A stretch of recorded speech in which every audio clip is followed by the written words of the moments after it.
بسم الله الرحمن الرحيم أم عندهم خزائن رحمة ربك العزيز الوهاب أم لهم ملك السماوات والأرض وما بينهما فليرتقوا في الأسباب جند ما هنالك مهزوم من الأحزاب. അസ്സലാമു അലൈക്കും വറഹ്മത്തുള്ളാഹി വബറകാതുഹു. ഖുർആൻ പദം 1570 ദിവസത്തിലേക്ക് എല്ലാവരെയും ഹാർദമായി സ്വാഗതം ചെയ്യുന്നു.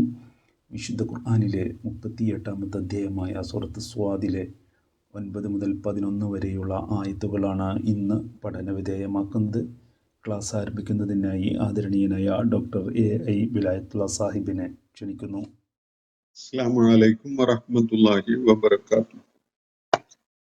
أعوذ بالله من الشيطان الرجيم. بسم الله الرحمن الرحيم. أم عندهم خزائن رحمة ربك العزيز الوهاب أم لهم ملك السماوات والأرض وما بينهما فليرتقوا في الأسباب جند ما هنالك مهزوم من الأحزاب صدق الله العلي العظيم. സൂറത്ത് സ്വാദിലെ 9 മുതൽ 11 വരെയുള്ള ആയത്തുകളാണ് ഞാൻ നിങ്ങളെ കേൾപ്പിക്കുകയുണ്ടായത്. നബി സല്ലല്ലാഹു അലൈഹി വസല്ലം മക്കയിലെ ആളുകളെ സത്യമാർഗത്തിലേക്ക് ക്ഷണിച്ചുകൊണ്ടിരുന്ന സന്ദർഭത്തില് ആദ്യഘട്ടത്തില്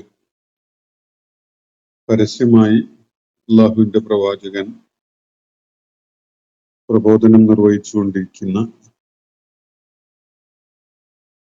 അതിന് സമൂഹത്തിൽ സ്വീകാര്യത ലഭിച്ചു തുടങ്ങുന്ന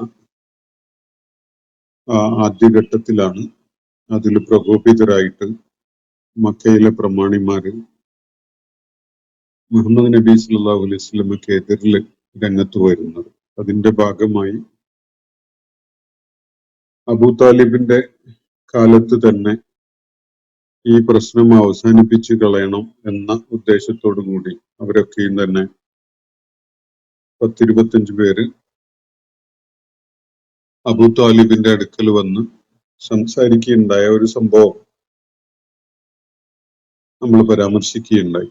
ആ സംഭവവുമായി ബന്ധപ്പെട്ടുകൊണ്ടാണ്, ആ വിഷയം പരാമർശിച്ചുകൊണ്ടാണ് സൂറത്ത് സ്വാദ് അവതരിക്കുകയുണ്ടായത് എന്ന് നമ്മൾ മനസ്സിലാക്കി. അതിന്റെ ഭാഗമായിട്ട് മക്കയിലെ പ്രമാണിമാര് ഉന്നയിച്ച ഒരു കാര്യം, നമ്മളൊക്കെയും ഇവിടെ ഉണ്ടായിട്ട് ഈ പ്രവാചകത്വ ദൗത്യം ചുമതലപ്പെടുത്താൻ വേണ്ടി അള്ളാഹുവിന് കണ്ടെത്താൻ പറ്റിയത് ഈ ഒരാളെയാണോ എന്നതാണ്. അവര് വലിയ അസംതൃപ്തിയും അതുപോലെ അസഹിഷ്ണുതയും ഒക്കെ പ്രകടിപ്പിച്ചുകൊണ്ട് ഉന്നയിച്ച ഒരു ചോദ്യം. അതവര് പലപ്പോഴായിട്ട് ആവർത്തിച്ച് ഉന്നയിക്കുകയുണ്ടായിട്ടുണ്ട്. ആ ഘട്ടത്തില് വിശുദ്ധ ഖുർആനിൽ തന്നെ 2-3 സന്ദർഭങ്ങളിലായിട്ട് ഈ വിഷയം അള്ളാഹു സൂചിപ്പിക്കുന്നത് നമുക്ക് കാണാൻ കഴിയും. അപ്പൊ അവർ ഉന്നയിച്ച ഒരു മുഖ്യമായ അസംതൃപ്തി പ്രകടിപ്പിച്ചുകൊണ്ട് അവര് പറഞ്ഞൊരു കാര്യം, ഉൻസില അലൈഹി ദിക്റു മിൻ ബൈനിന, നമ്മുടെയൊക്കെ ഇടയിൽ നിന്നായിട്ട് ഇവന്റെ അടുക്കലേക്കാണോ അല്ലെങ്കിൽ ഇവനാണോ ഈ ദിവ്യ ഉത്ബോധനം അവതരിച്ചിട്ടുള്ളത് എന്നതാണ് അവർ ഉന്നയിച്ച ചോദ്യം.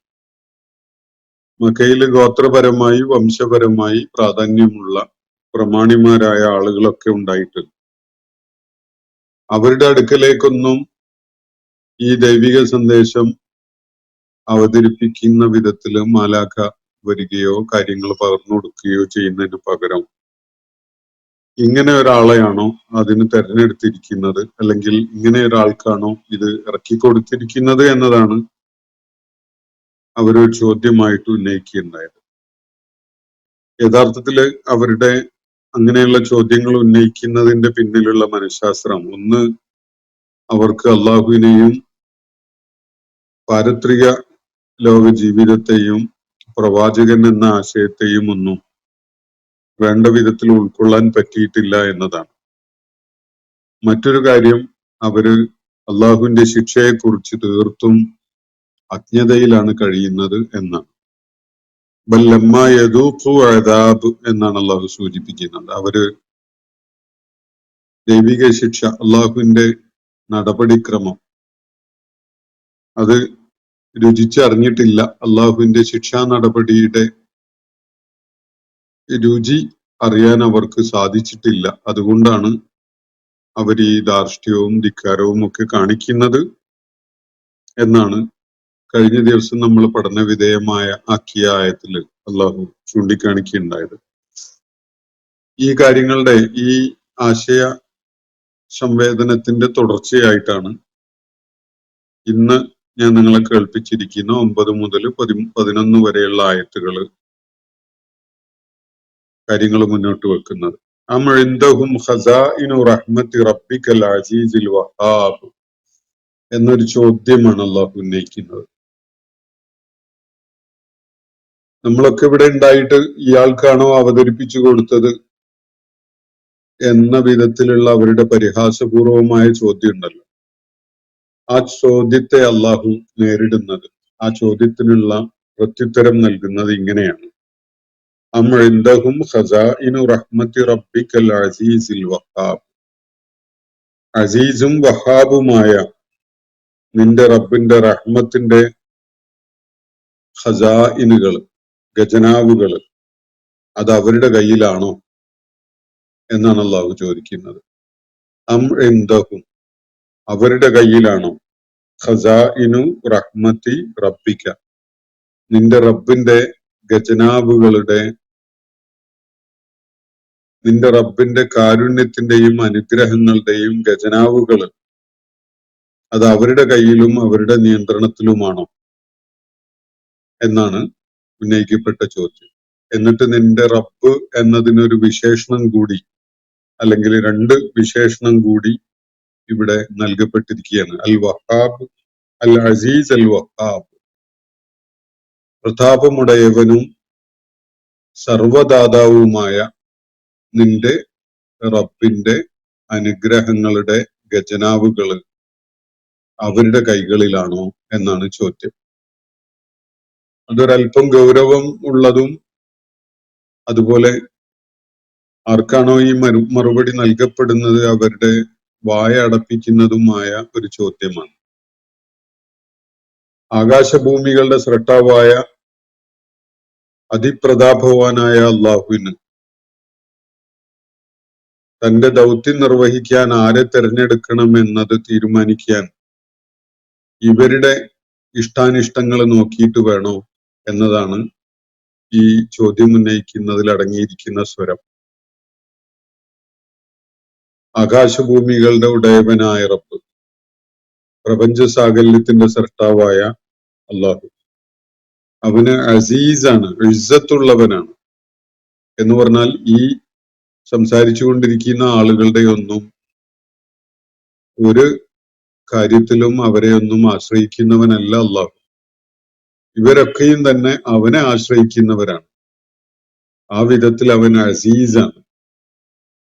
തന്റെ സൃഷ്ടിലോകം മുഴുവനും തന്നെ ആശ്രയിക്കുന്നു എന്ന ഇസ്സത്ത് അള്ളാഹുവിന് അവകാശപ്പെട്ടതാണ്.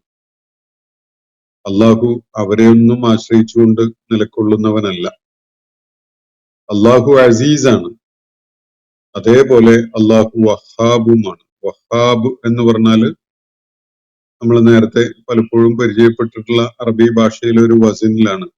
ഫഅൽ, സവാഖ് എന്നൊക്കെയുള്ള വിധത്തില് അതേ പാറ്റേണിൽ വരുന്ന ഒരു പദമാണ്. വഹബ എന്ന് പറഞ്ഞാൽ നൽകി എന്നാണ് അർത്ഥം. വാഹിബ് എന്ന് പറഞ്ഞാൽ നൽകുന്നവൻ എന്നാണ് അർത്ഥം. വഹാബ് എന്നത് അതിന്റെ വേറൊരു രൂപമാണ്. വഹാബ് എന്ന് പറഞ്ഞാൽ പ്രൊഫഷണൽ ആയിട്ട് തന്നെ, അല്ലെങ്കിൽ അതിന്റെ ആധിക്യം കാണിക്കുന്ന വിധത്തിൽ നൽകുന്നവനാണ്. എല്ലാവർക്കും നൽകുന്നവൻ, എപ്പോഴും നൽകുന്നവൻ, നിരന്തരമായിട്ട് നൽകിക്കൊണ്ടിരിക്കുന്നവൻ എന്നൊക്കെയാണ് ആ പദം നൽകുന്ന സൂചന. അപ്പൊ എല്ലാവരും ഇങ്ങനെയുള്ള ഒരു വഹാബിനെയാണ് ആശ്രയിച്ചിരിക്കുന്നത്. അള്ളാഹുവാണ് വഹാബ്. എല്ലാവർക്കും അവരുടെ ആവശ്യങ്ങൾ നിവർത്തിക്കാൻ വേണ്ട സകലതും നൽകിക്കൊണ്ടിരിക്കുന്നത് അള്ളാഹുവാണ്. സർവദാതാവാണ് അള്ളാഹു. എല്ലാ സമയങ്ങളിലും അതേപോലെ എല്ലാ വ്യക്തികൾക്കും, എല്ലാ ഓരോരുത്തർക്കുമായിട്ട് നൽകിക്കൊണ്ടിരിക്കുന്നത് അവരുടെ വിഭവങ്ങളും അവരുടെ ആവശ്യങ്ങൾ നിവർത്തിക്കാൻ വേണ്ടതൊക്കെയും തന്നെ നൽകിക്കൊണ്ടിരിക്കുന്നവനാണ് വഹാബ്. അപ്പൊ നിരന്തരമായി എല്ലാവരിലേക്കുമായിട്ട് എല്ലാവർക്കും വേണ്ടി നൽകിക്കൊണ്ടിരിക്കുന്ന, വിഭവങ്ങൾ നൽകുന്ന, അല്ലെങ്കിൽ അവർക്ക് ആവശ്യമായ എന്തും നൽകിക്കൊണ്ടിരിക്കുന്നവൻ. നമ്മൾ അറിയുന്നതും അറിയാത്തതുമായ ഒത്തിരി കാര്യങ്ങൾ അള്ളാഹുവിന്റെ ഔദാര്യം എന്നുള്ള നിലക്ക് നമുക്ക് ലഭിച്ചുകൊണ്ടിരിക്കുന്നുണ്ട്. നമ്മൾ ശ്വസിക്കുന്ന വായു അള്ളാഹു നൽകിക്കൊണ്ടിരിക്കുന്നതാണ് എന്നത് പോലും അറിയാതെ നമ്മൾ ജനനം മുതൽ മരണം വരെ ശ്വസിച്ചുകൊണ്ടിരിക്കുകയാണ്. നമ്മൾ കുടിച്ചുകൊണ്ടിരിക്കുന്ന പാനീയം അല്ലെങ്കിൽ വെള്ളം, നമ്മുടെ നിലനിൽപ്പിന് ആധാരമായിട്ടുള്ള ജലം, അത് നിരന്തരമായി അള്ളാഹു നൽകിക്കൊണ്ടിരിക്കുന്നതാണ് എന്നത് നമ്മൾ അറിയുന്നത്, മനസ്സിലാക്കുന്നത് ചിലപ്പോഴൊക്കെ അതില് ചില പോരായികൾ അനുഭവപ്പെടുമ്പോഴാണ്. മഴ ലഭ്യത കുറവുണ്ടാകുമ്പോ, വരൾച്ച ഉണ്ടാകുമ്പോ ഒക്കെ മാത്രമാണ് നമ്മൾ അതിനെക്കുറിച്ച് ആലോചിക്കുന്നത്. അപ്പൊ നിരന്തരമായി ജീവജാലങ്ങളുടെയും മനുഷ്യരുടെയും ഒക്കെ ആവശ്യങ്ങളെ മുൻകൂട്ടി കണ്ടുകൊണ്ട് നിരന്തരമായി അവർക്ക് ആവശ്യമായ വിഭവങ്ങൾ നൽകിക്കൊണ്ടിരിക്കുന്നവനാണ് അൽ വഹാബ്. അള്ളാഹുവിന്റെ ഒരു വിശേഷണമാണ്. അതുപോലെ അൽ അസീസ് എന്ന് പറഞ്ഞാൽ പ്രതാപമുടയവനാണ്, അജയ്യനാണ്. അവനെ ആശ്രയിക്കുന്നവരാണ് എല്ലാവരും തന്നെ. എന്നാൽ അവൻ ആരെയും ആശ്രയിക്കുന്നില്ല. ആരുടെയും മുന്നിൽ ആശ്രിതത്വമുള്ളവനല്ല അള്ളാഹു. അതിന്റെ പേരിൽ ആരുടെയെങ്കിലും മുന്നിൽ തലകുനിക്കേണ്ടവനുമല്ല. അതുകൊണ്ടാണ് ആ വാക്കിന് പ്രതാപം എന്ന് പറയുന്നത്. ഇസ്സത്ത് എന്ന് പറഞ്ഞാൽ, പ്രതാപം എന്ന് പറഞ്ഞാൽ ആരോടെങ്കിലും എന്തെങ്കിലും കടപ്പാട് കാണിക്കേണ്ടതായ ഒരു കാര്യമില്ലാത്തവനാണ്. എല്ലാം തികഞ്ഞവനാണ്. എല്ലാം തികഞ്ഞവന് ഒന്നിനും ആരെയും ആശ്രയിക്കേണ്ടതുണ്ടാവില്ല.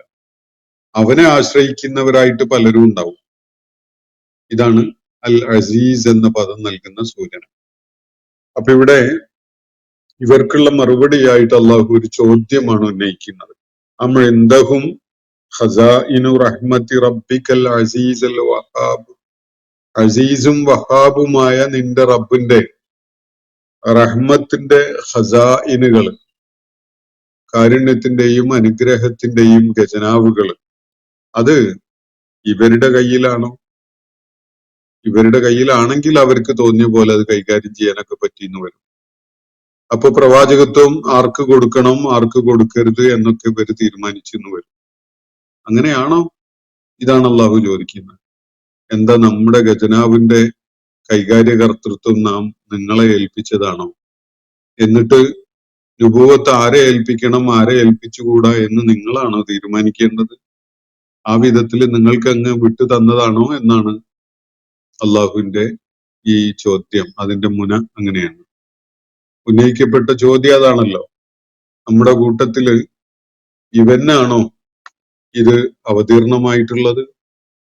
നമ്മൾ പ്രമാണിമാരൊക്കെ ഇവിടെ ഉണ്ടായിട്ട്, നാട്ടിലെ നേതാക്കന്മാരും കരുത്തന്മാരും എല്ലാ കാര്യങ്ങളും തീരുമാനിക്കുന്നവരൊക്കെ ആയ നേതാക്കന്മാരൊക്കെ ഇവിടെ ഉണ്ടായിട്ട് ഈ കൂട്ടത്തില് തീർത്തും അപ്രധാനമായ ഒരു റോളിൽ ജീവിച്ചുകൊണ്ടിരുന്ന ഒരാൾക്കാണോ ഇത് ഇറക്കി കൊടുത്തിരിക്കുന്നത് എന്നതാണ് ചോദ്യം. എന്നാ പിന്നെ നിങ്ങളങ്ങ് തീരുമാനിച്ചു കളയും എന്നാണ് അള്ളാഹു തിരിച്ച് പറയുന്ന കാര്യത്തിന്റെ ഒരു സ്വരം. ആരെ പ്രവാചകനാക്കണം, ആരെ പ്രവാചകനാക്കരുത് എന്നതൊന്നും അറിയാത്തവനും അതിന് അധികാരമില്ലാത്തവനുമാണ് അള്ളാഹു എന്നാണ് നിങ്ങൾ കരുതുന്നതല്ലേ? നമ്മുടെ റഹ്മത്തിന്റെ ഖസാഇന്, ഖസാന എന്നതിന്റെ ബഹുവചനാണ് ഖസാഇൻ. അതിനാണ് മലയാളത്തിലെ ഖജനാവ് എന്നുള്ള വാക്ക് വന്നിട്ടുള്ളത്. അപ്പൊ നമ്മുടെ റഹ്മത്തിന്റെ ഖജനാവ് അത് ഇവരുടെ കയ്യിലാണോ, ഇവരെ ഏൽപ്പിച്ചു കൊടുത്തതാണോ എന്നാണ് അള്ളാഹു ഉന്നയിക്കുന്ന ചോദ്യം. എന്നിട്ട് റബ്ബ് എന്നതിനൊരു വിശേഷണവും ഇവിടെ കൊടുത്തിരിക്കുകയാണ്. അൽ അസീസ് അൽ വഹാബ്. അസീസും വഹാബുമായ റബ്ബിന്റെ റഹ്മത്തിന്റെ ഖസാഇനുകൾ ഇവരെ ഏൽപ്പിച്ചതാണ്. എന്നിട്ട് ആർക്ക് പ്രവാചകത്വം കൊടുക്കണം, ആർക്ക് കൊടുക്കരുത് എന്നൊക്കെ തീരുമാനിക്കുക. ഇവരാണോ അള്ളാഹുവിന്റെ അനുഗ്രഹങ്ങളുടെ ഖജനാവുകളുടെ സൂക്ഷിപ്പുകാര് അല്ലെങ്കിൽ കൈകാര്യകർത്താക്കള്? ഇതാണ് ചോദ്യം. അള്ളാഹു അവരുടെ ധാർഷ്ട്യത്തിന് ഏറ്റവും ചേരുന്ന വിധത്തിലുള്ള ഒരു പ്രതികരണമാണ് ഇവിടെ നൽകിയിട്ടുള്ളത്. കടുത്ത അഹന്തയിൽ നിന്നല്ലാതെ ഈ ആളുകളുടെ നേരത്തെ ഉന്നയിക്കപ്പെട്ട ചോദ്യം രൂപപ്പെട്ടു വരൂല. വല്ലാത്ത ധാർഷ്ട്യമാണ് അള്ളാഹു നടപടിയുടെ കാര്യത്തിൽ അവർ കാണിച്ചത്. അതിന് ചേരുന്ന ഒരു മറുപടിയാണ് അള്ളാഹുവിടെ കൊടുത്തിരിക്കുന്നത്. അല്ല, ആകാശഭൂമികളുടെ സൃഷ്ടാവായ റബ്ബിന്റെ അനുഗ്രഹങ്ങൾ കൈകാര്യം ചെയ്യുന്ന അല്ലെങ്കിൽ അതിന്റെ ഖജനാവുകളുടെ നിയന്ത്രണം ഇവരെ അള്ളാഹു ഏൽപ്പിച്ചതാണല്ലേ എന്നാണ് അവരോട് ചോദിക്കപ്പെടുന്ന കാര്യം. അപ്പോ അൽ അസീസും വഹാബുമായ അള്ളാഹുവിന്റെ റഹ്മത്തിന്റെ ഖജനാവുകൾ ഇവരുടെ കയ്യിലാണോ? എന്നിട്ട് വീണ്ടും ചോദിക്കുകയാണ്, അം ലഹും മുൽക്കുസ്സമാവാത്തി വൽ അർള് വമാ ബൈനഹുമ, അം ലഹും മുൽക്കുസ്സമാവാത്തി വൽ അർള് വമാ ബൈനഹുമ, ഇവർക്ക് അവകാശപ്പെട്ടതാണോ, ഇവരുടെ ഉടമസ്ഥതയിലാണോ എന്ത്? ആകാശങ്ങളും ഭൂമിയും അവയ്ക്കിടയിലുള്ളതൊക്കെയും തന്നെ.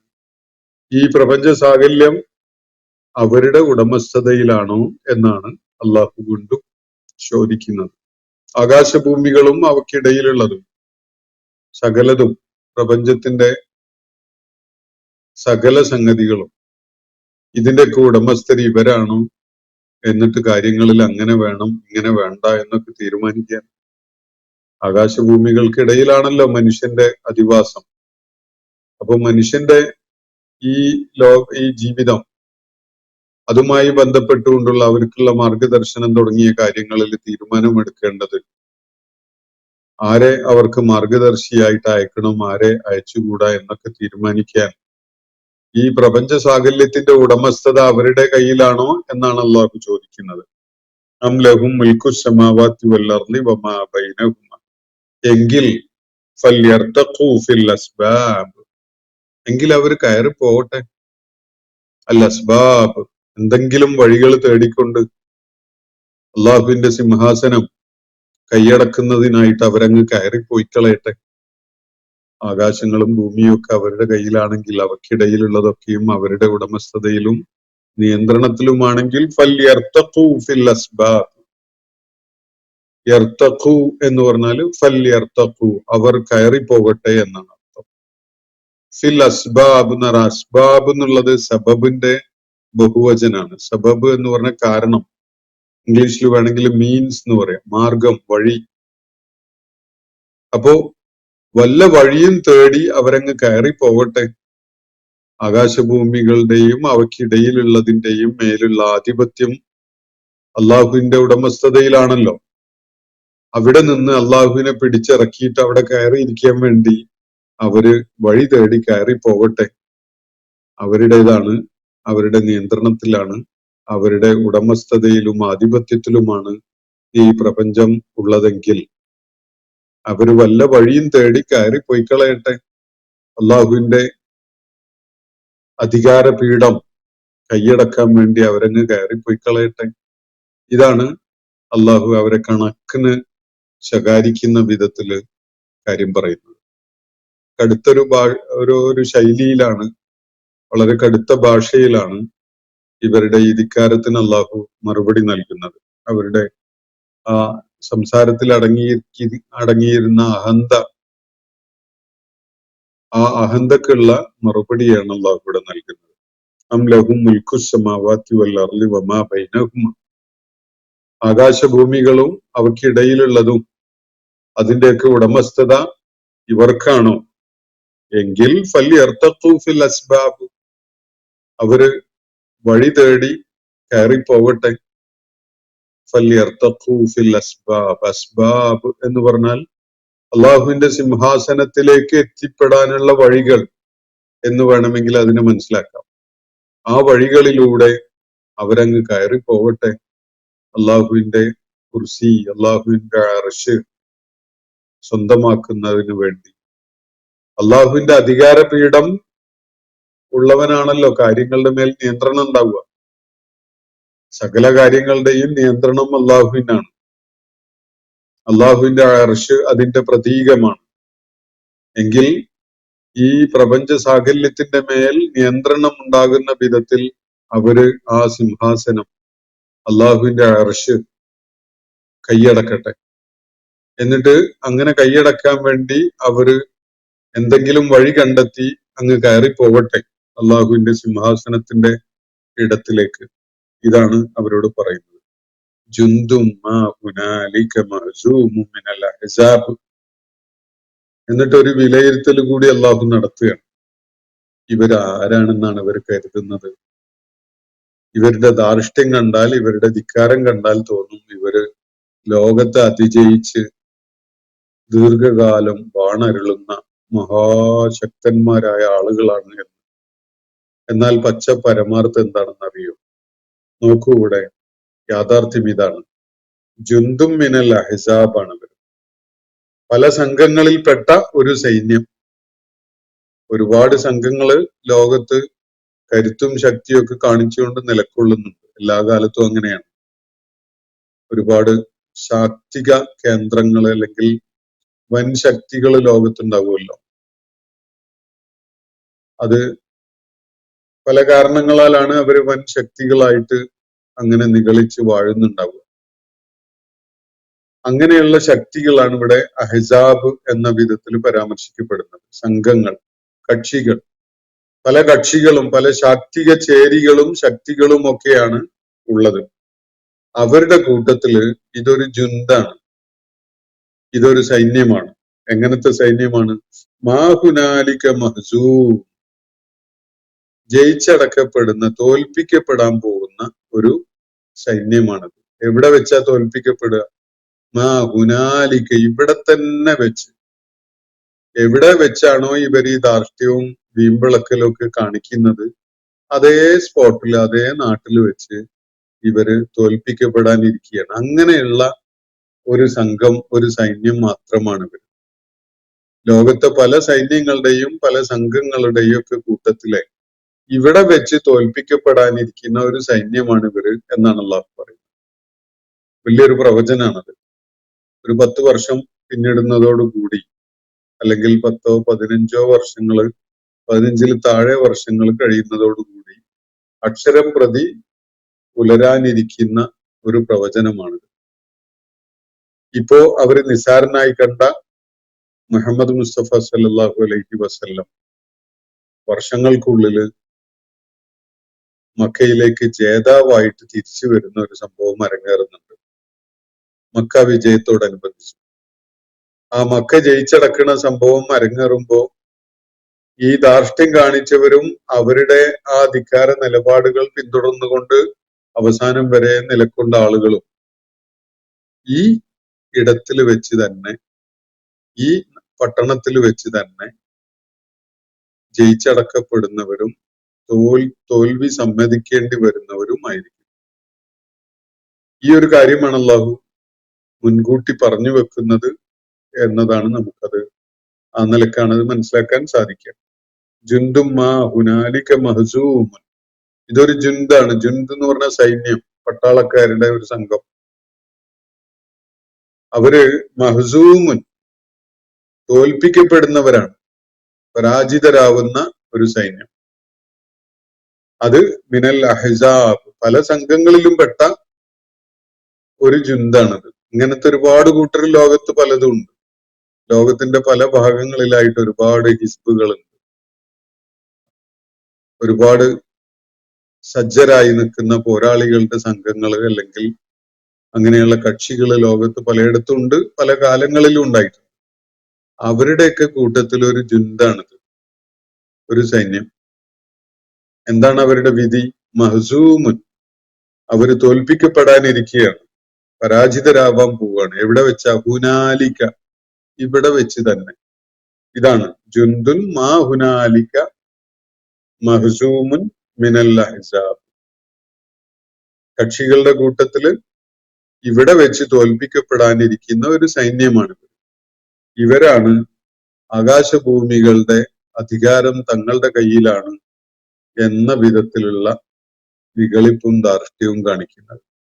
എത്രത്തോളം എന്ന് പറഞ്ഞാൽ മക്കയിലെയും ചുറ്റുപാടിലെയും ആളുകൾക്ക് താക്കീത് നൽകുന്നതിനായിട്ട് നിയോഗിച്ചയക്കേണ്ട പ്രവാചകൻ ഇയാളല്ല, മുഹമ്മദ് നബി സല്ലല്ലാഹു അലൈഹി വസല്ലം അല്ല, തങ്ങളുടെ കൂട്ടത്തിലെ പ്രമാണിമാരിൽ ആരെങ്കിലും ഒക്കെയാണ് ആവേണ്ടിയിരുന്നത് എന്ന വിധത്തിൽ വരെ പറഞ്ഞുകൊണ്ടിരിക്കുന്ന, അക്കാര്യങ്ങളിൽ വരെ ഇടപെടാൻ അതിനൊക്കെ അധികാരമുള്ളവരാണ് തങ്ങള് എന്ന നിലക്ക് സംസാരിച്ചുകൊണ്ടിരിക്കുന്ന ആളുകൾ. എന്നാൽ യാഥാർത്ഥ്യമോ? ഇവിടെ വെച്ച് തന്നെ പരാജയപ്പെടാനിരിക്കുന്ന ഒരു സംഘം മാത്രമാണിത് എന്നാണ് അള്ളാഹു അവരെ കുറിച്ച് ഇവിടെ പറയുന്നത്. ജുന്ദും ഹുനാലിക മഹ്സൂമും മിനൽ അഹ്സാബ് എന്നാണ് അവരെ പരാമർശിച്ചുകൊണ്ട് അള്ളാഹു ഇവിടെ പറയുന്നത്. അപ്പോ സൂറത്ത് സ്വാദിലെ 3 ആയത്തുകളാണ് നമ്മൾ ഇന്ന് പഠന വിധേയമാക്കിയിട്ടുള്ളത്. 9 മുതൽ 11 വരെയുള്ള ആയത്തുകൾ. മക്കയിലെ അബൂ താലിബിനെ കാണാൻ വേണ്ടി വന്ന പ്രമാണിമാരുടെ സംസാരത്തിനോട് അള്ളാഹു കണക്ക് തീർത്ത് ഒരു പ്രതികരണം നൽകുകയാണ് ഈ ആയത്തുകളിൽ. അത് അവരുടെ ധിക്കാരത്തിനുള്ള മറുപടി കൂടിയാണ് എന്ന് കാണാൻ സാധിക്കും. ഇന്നത്തെ സെഷൻ ഇവിടെ അവസാനിക്കുകയാണ്. വാഖിർ ദഅവാന അനിൽ ഹംദുലില്ലാഹി റബ്ബിൽ ആലമീൻ. അസ്സലാമു അലൈക്കും വറഹ്മത്തുള്ളാഹി വബറകാതുഹു. ഇന്നത്തെ ഖുർആൻ പദം ഇവിടെ സമാപിക്കുന്നു. ഖുർആൻ പഠനത്തിൽ പങ്കെടുത്ത എല്ലാവർക്കും അല്ലാഹു അർഹമായ പ്രതിഫലം നൽകി അനുഗ്രഹിക്കട്ടെ. വആഖിർ ദഅവാന അനിൽ ഹംദുലില്ലാഹി റബ്ബിൽ ആലമീൻ. അസ്സലാമു അലൈക്കും വറഹ്മത്തുള്ളാഹി വബറകാതുഹു.